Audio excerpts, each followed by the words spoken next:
ఇక డీటెయిల్స్ చూస్తే ప్రపంచ ఆదివాసీ దినోత్సవ వేడుకలు శుక్రవారం విజయవాడలోని తుమ్మలపల్లి కళాక్షేత్రంలో ఘనంగా నిర్వహించారు. ఈ వేడుకలకు రాష్ట్ర ముఖ్యమంత్రి నారా చంద్రబాబు నాయుడు ముఖ్య అతిథిగా హాజరయ్యారు. ఆదివాసీ మహిళలతో కలిసి నృత్యం చేశారు. అనంతరం డప్పు వాయించారు. ఆ తర్వాత అరకు కాఫీ ఉత్పత్తులను పరిశీలించారు. అరకు కాఫీ మార్కెటింగ్ తదితర అంశాలపై అధికారులతో సీఎం మాట్లాడి వివరాలు తెలుసుకున్నారు. నేటికి గిరిజనులు అన్ని రంగాల్లో వెనుకబడి ఉన్నారని, వారి అభివృద్ధి సంక్షేమానికి ప్రభుత్వం ప్రత్యేక దృష్టి సారిస్తుందన్నారు.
లంబాడీ నృత్యం కూడా ఒకటి.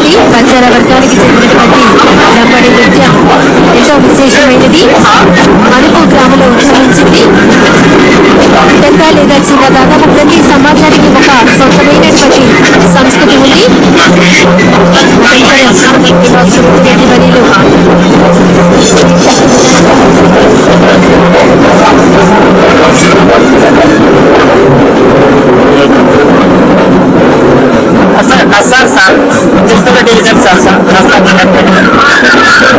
ఆదివాసులందరూ కూడా ఈరోజు ఈ కాన్ఫరెన్స్ లో ఉన్నారు. వారందరికీ పేరు పేరున మనస్ఫూర్తిగా అంతర్జాతీయ గిరిజన దినోత్సవ సందర్భంగా మనస్ఫూర్తిగా శుభాకాంక్షలు, అభినందనలు, శుభాభినందనలు. ఇప్పుడే నేను బయట చూశాను. ఒక విధంగా చెప్పాలంటే అనేక కళలున్నాయి. అరకుకు పోతే ఆడ గిరిజన నృత్యం దేశానికి ఒక ప్రత్యేకత ఉంది. అనేక సాంప్రదాయాలు, మీకు అనేక విధాలుగా ఎన్నో కళలున్నాయి. అలాంటి కళలుండే వ్యక్తులందరూ కూడా గిరిజనులు ఇంకా చాలా వెనుకబడి ఉన్నారు.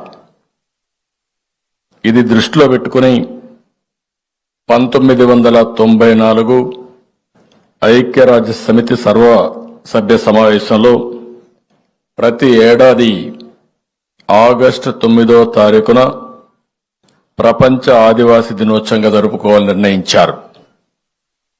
అక్కడి నుంచి మీరు చూస్తే చాలా సంవత్సరాలుగా మనం జరుపుకోలేకపోయాం. తెలుగుదేశం ప్రభుత్వం వస్తానే నేను ఆ రోజు ఆదివాసీ దినోత్సవాన్ని జరపాలని ముందుకొచ్చి జీవో నెంబర్ 127 3/8/2018లో రాష్ట్రంలో ప్రతి సంవత్సరం ఆదివాసీ దినోత్సవాన్ని జరుపుకోవాలనుకున్నాం, జరిపాం. కానీ ఇటీవల కాలంలో ఇది కూడా జరపకుండా నిలిపేశారు. మళ్లీ ఈ సాంప్రదాయానికి శ్రీకారం చుట్టిన పార్టీ ఎన్డీఏ, తెలుగుదేశం పార్టీ అని చెప్పి కూడా నేను మీకు తెలియజేస్తున్నా. ఈరోజు మన దేశానికే రాష్ట్రపతి ద్రౌపది ముర్ము గారు ఉండడం మనందరికీ గర్వకారణం. ఆవిడ్ని మీరందరూ ఒక స్ఫూర్తిగా తీసుకోవాల్సిన అవసరం ఉంది. ఒక మామూలు మహిళ ఒక స్కూల్లో టీచర్గా పనిచేస్తూ అంచెలంచెలుగా ఎదిగి ఈరోజు దేశానికి అధ్యక్షురాలు కాగలిగిందంటే అది గిరిజనులకుండే ఆదివాసులకుండే ప్రతిభ.